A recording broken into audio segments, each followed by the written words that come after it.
ارشاد باری تعالی ان تجتنبوا کبائر ما تنہون عنہ نکفر عنکم سیئاتکم وندخلکم مدخلا کریما۔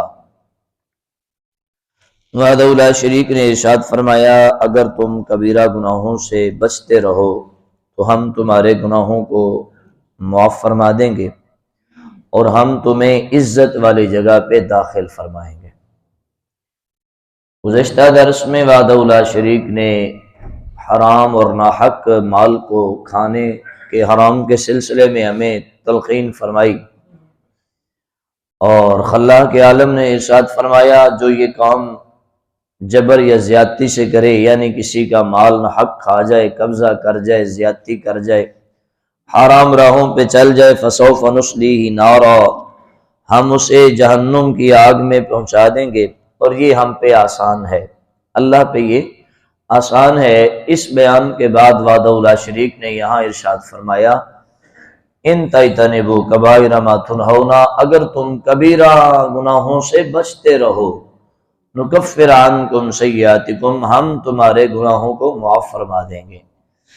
میں نے پہلے بھی عرض کی تھی کہ وہ کتنا کریم مالک ہے، وہ کتنا رحیم مالک ہے، ہم سے کتنا پیار فرماتا ہے۔ جیسے ہی کوئی سخت بیان ہمارے لیے نازل فرماتا ہے تو ساتھ ہی میں اپنی رحمت کا بیان ضرور فرما دیتا ہے۔ اب اس سے پہلے بھی آپ نے، چونکہ یہ 5واں سپارہ چل رہا ہے تو آپ ترتیب سنتے آ رہے ہیں، جب بھی عذاب کی بات ہوئی ہے ساتھ میں اگلی ہی آیت میں متصل وحدہ لا شریک نے اپنی رحمت کا تذکرہ فرما دیا ہے۔ اب گزشتہ درس میں چونکہ جہنم میں پھینکے جانے کا تذکرہ تھا کہ اگر تم مال حرام کھاتے رہے، مال ناحق کھاتے رہے تو ہم تمہیں جہنم کی آگ میں دھکیل دیں گے، اور یہ اللہ پہ آسان ہے کسی کو جہنم کی آگ میں ظالم کو پھینکنا۔ بالکل اس کے متصل وحدہ لا شریک نے ہماری دل جوئی فرماتے ہوئے یہ فرما دیا اگر تم گناہوں سے بچتے رہو، کبیرہ گناہوں سے۔ اب یہ لمبی لسٹ ہے کبیرہ گناہوں کی، ہر بندے کو جستجو ہونی چاہیے کہ ہم نے قرآن میں یہ بات سنی ہے تو اس سے کیا مراد ہے۔ اب ساری باتیں اگر ہم یہاں بیان کریں تو اتنا وقت نہیں ہوتا۔ اب یہ لمبی لسٹ ہے کبیرہ گناہوں کیا چیزیں ہیں، وہ انسان کو اس کی جستجو کر کے خود ان چیزوں کو پرکھنا چاہیے، سیکھنا چاہیے، بیٹھ کر حاصل کرنا چاہیے تاکہ اللہ کے قرآن پہ عمل ہو جائے۔ اب اللہ نے فرمایا تم کبیرہ گناہوں سے بچو، تو ہم میں سے ہر بندے کا یہ فرض بنتا ہے کہ ہم اب اس جستجو میں بیٹھیں اور اس کو تلاش کریں اور پوچھیں اور پرکھیں کہ کبیرہ گناہ کتنے اور کون سے ہیں۔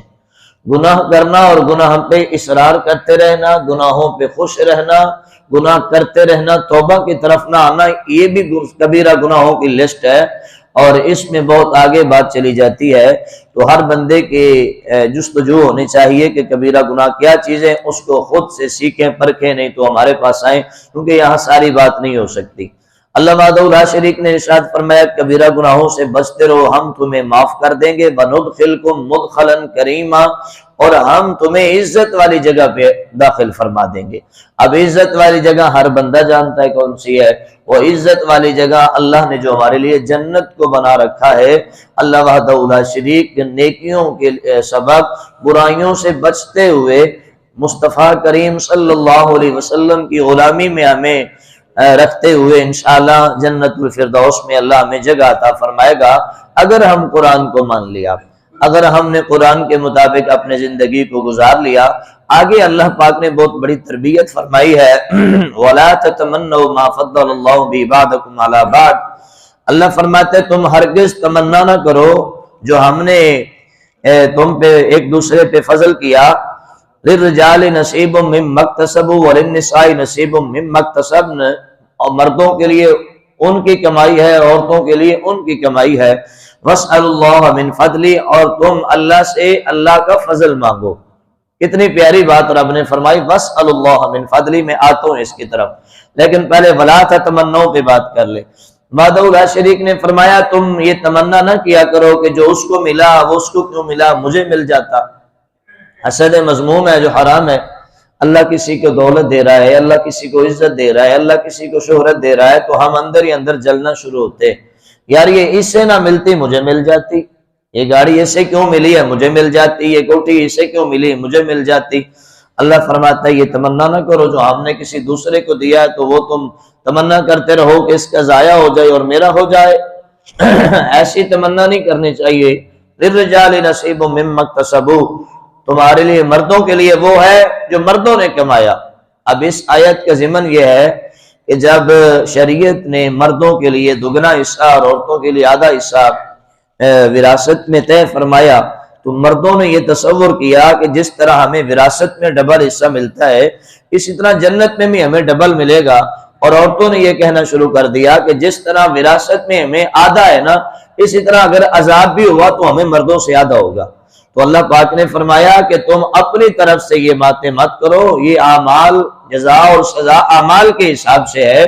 مردوں جو تم کماؤ گے اس کا تم پاؤ گے، عورتوں جو تم کماؤ گی اس کا تم پاؤ گی۔ یہ اپنے پاس سے بیٹھ کر فیصلے نہ کرو اگر ایسا ہو گیا تو مجھے ایسا ملے گا، ایسا ہو گیا تو میں انسان ہے نا، بیٹھ کر اپنے قیاس چلاتا رہتا ہے اور بسا اوقات وہ قیاس حرام کے دائرے میں چلا جاتا ہے۔ اس لیے کہتے ہیں کہ دین کے راستوں پر چلنے کے لیے، دین کے معاملے میں غور و فکر کرنے کے لیے کسی رہنما کی ضرورت ہوتی ہے۔ اس کے پاس بیٹھ کر اگر انسان کسی کو استاد ہی نہ مانے اور کسی کے قریب بھی نہ جائے اور ایسے ہی بیٹھ کر قیاس پہ قیاس کرتا جائے، قیاس پہ قیاس، اس کے گمراہ ہونے کا ڈر ہے کہ کہیں وہ گمراہ نہ ہو جائے۔ اور ایسے لوگ ہیں ہمارے اندر اور اتنی بحث کرتے ہیں دین کے معاملات میں، حالانکہ وہ غلط ہوتے ہیں لیکن ڈٹ جاتے ہیں اپنی غلط بات پہ، اور دین کے معاملات میں اتنی بحث کرتے ہیں جیسے لگتا ہے کہ مفکر اسلام سامنے بیٹھا ہو، لیکن انہیں کتنی بار کہا جاتا ہے یار آپ اپنی طرف سے شریعت پہ بات نہ کرو، خاموش ہو جاؤ۔ ایسا وہ آگے سے ڈانٹ ملا کر اسی پہ بضد ہو جاتا ہے۔ یہ اس کا قصور ہے کہ اس نے اپنی طرف سے دین سیکھنے کی کوشش کی، اپنے قیاس چلانے کی کوشش کی، انہی کے قیاسوں نے اسے گمراہی کے راستوں پہ چلا دیا۔ آپ دین سیکھیں، دین پر بات کریں مگر کسی رہنما کے ساتھ، کسی دین کے رہنما کے ساتھ رہنمائی لیتے ہوئے اپنے آپ کو دین پر چلائیں۔ اللہ پاک ہمیں اچھی راہ انشاءاللہ فرمائے گا۔ آگے اللہ نے فرمایا تم یہ سوال نہ کرو کہ جو اسے مل گیا وہ مجھے مل جائے، جو اسے مل گیا وہ مجھے مل جائے، یہ اللہ سے سوال نہ کرو۔ وَاسْأَلُوا اللَّهَ مِنْ فَضْلِهِ، جب بھی اللہ سے مانگو اللہ کا فضل مانگو۔ یہ سارا اللہ ہی کے تو فضل ہے نا، دولت، عزت، شہرت، یہ ساری عزت، صحت، یہ ہر شے اللہ کا فضل ہے۔ تو جب تم اللہ سے اس کا فضل مانگو گے تو تمہیں فضل میں سب کچھ نصیب ہو جائے گا۔ اب اللہ کے فضل میں ہمیں گناہوں سے توبہ بھی ملے گی، اب اللہ کے فضل میں نیکیوں کی توفیق بھی ملے گی، اب اللہ کے فضل میں کبیرہ گناہوں سے بچنے کی ہمت بھی ملے گی، اب اللہ کے فضل میں نماز کی طرف آنے کا موقع بھی ملے گا، اب اللہ کے فضل میں رمضان شریف آ رہا اس کا روزہ رکھنا بھی ملے گا، اب اللہ کے فضل میں نماز تراویح ادا کرنے کی ہمت بھی نصیب ہوگی، اب اللہ کے فضل میں زکوٰۃ ادا کرنے کا جذبہ بھی ملے گا، اب اللہ کے فضل میں دین اسلام کے طریقوں پہ چلنے کی ہمت بھی ملے گی۔ ہم فضل نہیں مانگتے، وہ مل جائے، وہ مل جائے، وہ مل جائے، اور ہم حرام کاموں میں دن ادھر ہماری حالت یہ ہوتی ہے کہ ہم دن رات حرام کاموں میں۔ آج ہمارے نوجوان دیکھ لیں، کوئی شیشہ پی رہا ہے، کوئی آئس پی رہا ہے، سگریٹ پی رہا ہے، کوئی کچھ کر رہا ہے۔ ہمارا نوجوان سارا کا سارا نشیوں میں چلا جا رہا ہے۔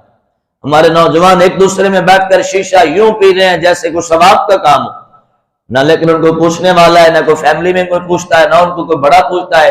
ہمارے گلیوں کی بیٹھک میں ہمارے نوجوان بیٹھ کر یوں شیشہ پیتے ہیں جیسے کوئی شہد پی رہا ہو، جیسے کوئی دودھ پی رہا ہو، اور فلیور آ کر بحث کرتے ہیں، یہ کمال کا فلیور ہے، وہ کمال کا فلیور ہے، وہ کمال کا فلیور ہے، آگے سے یہ بحث کرتے ہیں یہ نشہ نہیں ہے۔ میں نے کہا سبحان اللہ، گناہ بھی کر رہا ہے اور اس پہ کتنی دلیلیں بھی دے رہا ہے، ایک غلط کام بھی کر رہا ہے اور اس پر اپنے دل کو بھی نہیں صرف اصرار دے رہا بلکہ سب کو بھی بتا رہا ہے نہیں جی یہ نشہ نہیں ہے، یہ نشہ نہیں ہے۔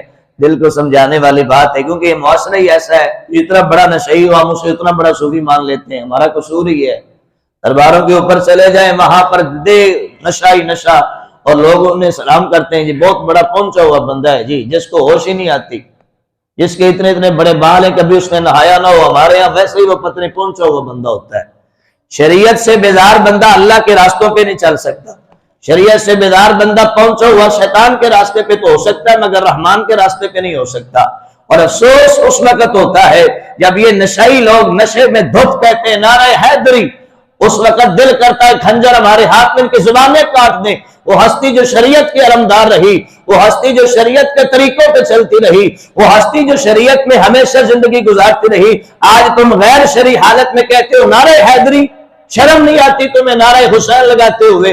حالت تمہاری یہ تمہیں ہوش نہیں ہے، حالت تمہاری تم نہائے نہیں ہو، حالت تمہاری یہ تم سے بدبو آ رہی ہے اور نعرہ حیدری لگا رہے ہو۔ نعرہ حیدری لگانا ہے تو پہلے اس جیسے محبت کرنی ہے تو پہلے خود کو پاک صاف کرو، اپنے آپ کو ہوش میں لاؤ، شریعت میں لاؤ، پھر محبت کرتے ہوئے نعرہ حیدری لگاؤ تو انہیں بھی پتا چلے یہ مجھ سے محبت کرنے والا ہے۔ یہ کیسی محبت ہے؟ ادھر سے سوٹا لگایا جا رہا ہے، ادھر سے نعرہ حیدری۔ یہ کون سی محبت کا تقاضا ہے؟ کہ ان اللہ کان بکل شیء علیما، بے شک اللہ ہر شے کو جاننے والا ہے۔ اللہ جانتا ہے کون مجھ سے کیا مانگ رہا ہے۔ یہ تو جب ہم دعا کے لیے ہاتھ اٹھاتے ہیں تو دل ہی دل میں جو مانگتے ہیں نا، اللہ جانتا ہے تم کیا مانگ رہے ہو۔ انشاءاللہ یہ تو حشر کو ہوگا معلوم کہ جیتا کون اور ہارا کون، بس یہ کہتے جائیں انہیں جانا انہیں مانا، نہ رکھا غیر سے کام، للہ الحمد میں دنیا سے مسلمان گیا۔ اور آج لے ان کی پناہ، آج مدد مانگ ان سے، پھر نہ مانیں گے قیامت میں اگر مان گیا۔ اور کی محمد سے وفاتوں نے تو ہم تیرے ہیں، یہ جہاں چیز بھی کیا ہے لوح و قلم تیرے ہیں۔ وحدہ لا شریک ہمیں عملی زندگی نصیب فرمائے۔